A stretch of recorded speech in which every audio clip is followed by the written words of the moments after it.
Hi everyone, नमस्कार। मैं Ashwin.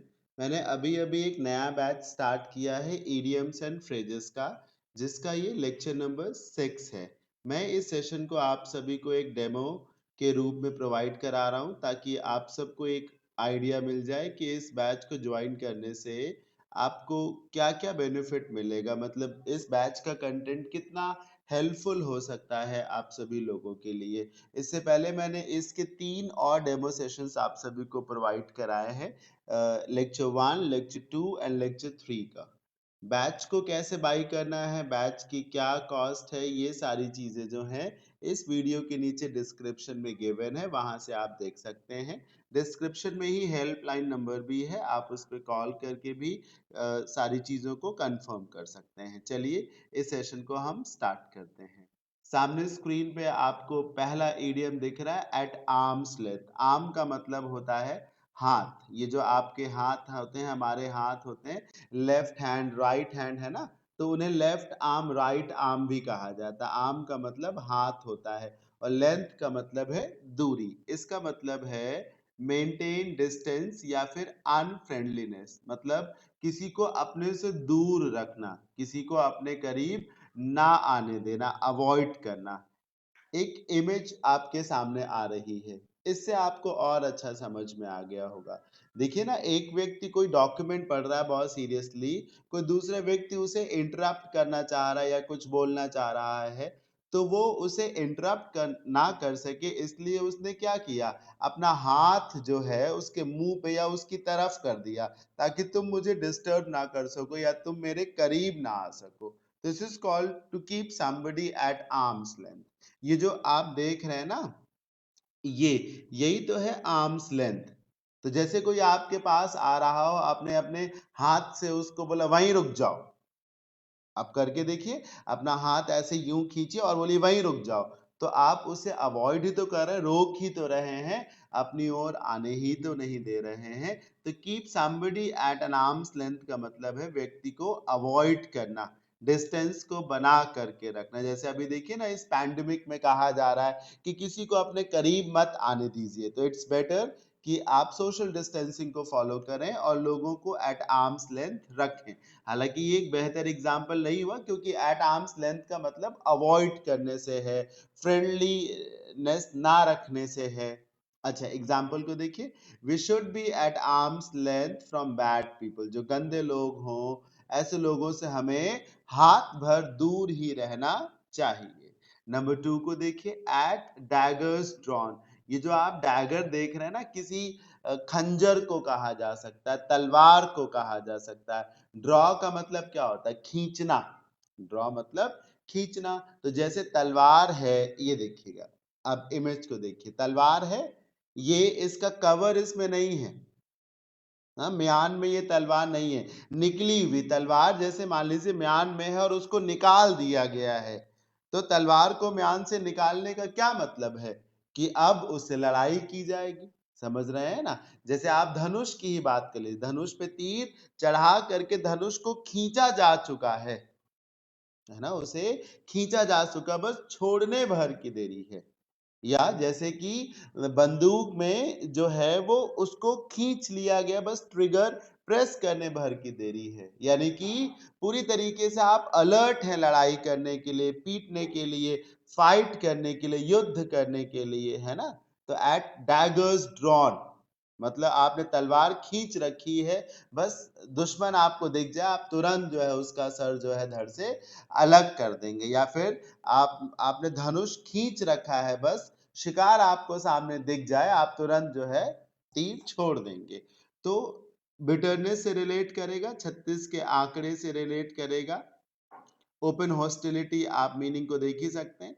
Bitterness, open hostility और कॉन्फ्लिक्ट, लड़ाई झगड़ा, मन मुटाव। एग्जाम्पल को देखिए, in the movie the two families were at daggers drawn. Movie में दोनों परिवार जो है वो उनके बीच में 36 का आंकड़ा होता है, एट डैगर्स ड्रॉन। नंबर 3 देखिए, एट लार्ज। एट लार्ज एक बहुत ही कॉमन और पॉपुलर फ्रेज है, लीगल डिक्शनरी में इसका यूज बहुत होता है। एट लार्ज का मतलब है गिरफ्त से दूर होना, पकड़ से दूर होना, छुट्टा घूमना, लोकल लैंग्वेज में कहा नहीं तो छुट्टा घूमना। छुट्टा घूमने का क्या मतलब है कि जिसे सलाखों के पीछे होना चाहिए, जिसे पुलिस की गिरफ्त में होना चाहिए और वो गुनाह करने के बाद भी छुट्टा टहल रहा हो, घूम रहा हो, तो वो एट लार्ज है। ये देखिए, फ्री ऑफ रीस्ट्रेंट। रीस्ट्रेंट का मतलब होता है कैद या फिर पकड़। कन्फाइनमेंट का मतलब भी होता है सर जेल, कैद। तो जो पकड़ से मुक्त हो, पकड़ से दूर हो या जेल से बाहर हो। अब आप समझिए, पकड़ या जेल से बाहर कौन व्यक्ति होगा? जो गुनहगार होगा, लेकिन अपने रुतबे की वजह से या किसी अन्य कारणों से वो जेल में नहीं बंद होगा, है ना। ये देखिए, एब्सकॉन्डर। एब्सकॉन्डर बोलते हैं किसी गुनहगार व्यक्ति को, वो व्यक्ति जिसने गुनाह किया और गुनाह करके वो फरार हो गया है। जो भगोड़ा है, अब भगोड़े व्यक्ति को तो जेल के भीतर होना चाहिए ना, लेकिन वो जो भगोड़ा व्यक्ति है वो अभी भी छुट्टा घूम रहा है ना। भगोड़ा को एब्सकॉन्डर के साथ साथ फ्यूजिटिव भी बोल सकते हैं, FUGITIVE, फ्यूजिटिव भी कहा जा सकता है। तो मीनिंग समझ में आया होगा आप सभी को। अब नंबर 4 पे आते हैं, एट लॉगर हेड्स। जरा इमेज को देखिए सर। इमेज में आप देख रहे हैं कि दो हिरन जो हैं वो लड़ रहे हैं। ये जो आप इनकी सींगे देख रहे हैं ना, यही है सर लॉगर हेड्स, ये सींगे। और ये सींगे देखिए आपस में फंसी हुई है ना।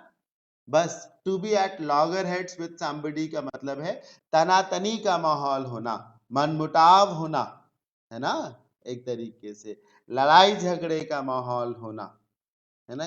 आपस में ना बनना, एट लॉगर हेड्स का ये मतलब है। ये देखिए ना, इन अ स्टेट ऑफ क्वारलसम डिसएग्रीमेंट। असहमति इतनी ज्यादा है कि आपको लग रहा है कि लड़ाई भी हो सकती है, झगड़ा भी हो सकता। असहमति हो और इतनी ज्यादा असहमति हो कि गाली गलौज भी हो सकता, हाथापाई भी हो सकती है, झगड़ा भी हो सकता। This is called to be at loggerheads. अब देखिए एग्जाम्पल के, देखिए लेबर यूनियन एंड मैनेजमेंट। जो वर्कर्स का यूनियन है या था और जो मैनेजमेंट है, they are at loggerheads, उनके बीच में तनातनी का माहौल है। And it may take some time, और इसमें कुछ समय भी लग सकता है, before they can negotiate a settlement, और इसमें थोड़ा टाइम भी लग सकता है, इससे पहले कि उनमें आपस में सहमति बने, इसमें कुछ टाइम भी लग सकता है। तो लेबर यूनियन और मैनेजमेंट में एक तरीके से मनमुटाव है, they are at loggerheads. Number 5 को देखिए, एट वन फेल स्वूप। देखिए वन का मतलब तो एक हुआ, एट भी बोलते हैं, इन भी बोलते हैं। फेल मतलब गिरना, छलांग लगाना, गोता लगाना, गिरना, है ना। और स्वूप का मतलब भी होता है डाइव करना, छलांग लगाना, एक बार में प्रहार करना। अब मैं आपको एक इमेज दिखा रहा हूं, इसको देखिए। ये बाज है और ये बाज के पंजे में मछली है। बाज का स्वभाव क्या है? ऊंचाई से वो शिकार को देखता रहता है और फिर वो एकदम से नीचे की ओर आता है बहुत तेज रफ्तार से, और एक ही वार में वो अपने शिकार को दबोच लेता है, चाहे वो छोटी चिड़िया हो, चाहे वो पानी में दिख रही मछली हो। क्या वो दोबारा वार करने की नौबत आती? नहीं। तो एक ही झटके में वो किसी काम को करता है, एक ही वार में, एक ही स्ट्रोक में। ये देखिए, all at once with a single decisive decision. एक निर्णायक फैसले से आपने बहुत कुछ कर डाला हो। जैसे अन्यथा मत लीजिए, लेकिन जब नोटबंदी की गई, डिमोनेटाइजेशन किया गया, तो भी रिसर्च हुई और आंकड़े आए कि नोटबंदी के इस फैसले से एक ही बार में लाखों लोग जो है वो नौकरी से हाथ धो बैठे। ऐसे ही ऑल ऑफ सडन जब लॉकडाउन कर दिया गया, तो एक ही फैसले से एक ही बार में आंकड़ों के मुताबिक लाखों से भी ज्यादा लोगों की नौकरियां जो है वो चली गई। तो all has happened in one fail swoop। एक ही झटके में, एक ही बार गोता लगा करके, एक ही प्रहार में। इस इमेज को ध्यान रखिएगा। और ये इमेज मैंने अपने मन से नहीं लगा दी है, आप गूगल करिए एट वन फेल swoop को और इमेज में जाइएगा तो ऐसी ही इमेज दिखेंगे सर, है ना। तो कोई इररिलेवेंट रिलेशन नहीं मैं दिखा रहा आपको। ये देखिए, व्हेन द इकोनॉमी क्रैश्ड मतलब जब अर्थव्यवस्था क्रैश कर गई, मतलब बहुत ज्यादा नुकसान हुआ, thousands lost their jobs and their homes and their pensions at one fell swoop. हाँ, हजारों लोगों की नौकरियां, उनके घर, उनकी पेंशन्स एक ही झटके में सब चली गई। जब अर्थव्यवस्था तबाह हुई, एक ही झटके में हजारों लोग जो है वो नौकरी से हाथ धो बैठे। Number 6, at one's beck and call, किसी के इशारे पर, किसी ने आपको इशारा दिया, आप तुरंत पहुंच गए। और जब आप किसी के इशारे पर काम करें, तुरंत काम करें, तो एक तरीके से आप ओबीडियंट हुए ना, आज्ञाकारी। आज्ञाकारी व्यक्ति क्या करता है? आदेश मिलते ही तुरंत कार्य को करता है ना। जैसे आप सोल्जर्स की बात करें, सीनियर का ऑर्डर आता है, तुरंत सोल्जर्स काम में लग जाते हैं। या जो भी बोला जाता है, फायरिंग स्टार्ट करने को कहा जाएगा, तुरंत फायरिंग स्टार्ट कर दी जाएगी। बेसिकली ये जो at one's beck and call है, ये सर्विस प्रोवाइडर्स के लिए होता है। जैसे रेस्टोरेंट में वेटर्स के लिए होता है कि इशारा करते ही वेटर्स तुरंत आगे बोलना, जी सर बताइए क्या चाहिए। मैं एक इमेज दिखा रहा हूं, उसको देखिए। ये जो आप ना फिंगर देखिए कैसा हाथ बना हुआ है, ये जो हाथ ऐसे ऐसे करने का तरीका है ना, इसका क्या मतलब है कि आप इशारा करके किसी को बुला रहे हैं। और ये जो तरीका है इशारा करने का, ये भी दर्शाता है कि आप सामने वाले व्यक्ति को बहुत बहुत रिस्पेक्ट नहीं दे रहे हैं। इनफैक्ट आप अपने आप को कस्टमर समझ रहे हैं या सीनियर समझ रहे हैं, तो आप इशारा करें, ए इधर आओ, ये तरीका है सर। और सामने वाला व्यक्ति चूंकि नौकर है तो आ रहा, हाँ सर बताइए, जी साहब बताइए। तो this is called to be at one's beck and call. Call मतलब आवाज, और बेक का मतलब यही यही जो मैं फिंगर से इशारा आपको दिखा रहा हूं ना, इसी का मतलब होता है बेक। तो किसी ने आवाज दे करके आपको बुलाया तो आप पहुंच गए, या फिर इशारा भी अगर कर दिया तो भी आप पहुंच गए। तो तुरंत किसी की सेवा में तत्पर रहना। एग्जाम्पल देखिए, there were dozens of maids and waiters, दर्जनों वेटर्स थे, दर्जनों नौकर थे, at our beck and call, हमारे इशारे पर काम करने के लिए, हमें हमसे जैसे ही ऑर्डर मिले तुरंत वो सर्विस देने के लिए वहां पर दर्जनों की संख्या में वेटर्स थे। होपफुली आप सभी लोग सेशन को एंजॉय कर रहे होंगे। अगर वास्तव में सेशन अच्छा लग रहा है तो जरूर इस बैच को ज्वाइन करने का एक बार विचार करें। डिटेल्स इस वीडियो के नीचे डिस्क्रिप्शन में दी गई हैं, है ना। मैं आपको एक बात बस बता देता हूं कि इसमें आपको 100+ वीडियोस मिलेंगे, और हर वीडियो में 10 इडियम्स एंड फ्रेजेस होंगे। साथ ही साथ इस बैच की कोई एक्सपायरी डेट नहीं, लाइफ टाइम वैलिडिटी के साथ है, और 499 में ये बैच है। बाकी डिटेल्स आपको वहां भी दिख जाएंगी। और हाँ, एक काम और जरूर करें, अपने अपने प्रेशियस कमेंट्स भी दें, साथ ही साथ इस वीडियो को लाइक और शेयर भी जरूर करें। नंबर 7 को देखिए, at one's fingertip. Tip आप जानते हैं, ये जो उंगलियों में 3 हिस्से होते हैं ना, जिसे आप बचपन में 1 2 भी गिना करते हैं, 1 2 3 4 उंगलियों पे, जिसको आप ना पोढ़ कहते हैं, शायद आपको मालूम होगा, आप भी कहते होंगे पोढ़। तो कोई चीज आपकी उंगलियों पे रटी हुई है, if something is at your finger tips, मतलब वो उंगलियों पे रटी हुई है। समझ रहे हैं ना, उंगलियों पे रटी हुई। अब कोई चीज अगर उंगलियों पे रटी हुई है, इसका मतलब क्या है? You are fully informed with that thing, आपको पूरा आइडिया है। तो कुछ भी अगर आपकी उंगलियों पे रटा हुआ है, लिखा हुआ है, तो इसका मतलब है आप उसके बारे में सब कुछ जानते हैं।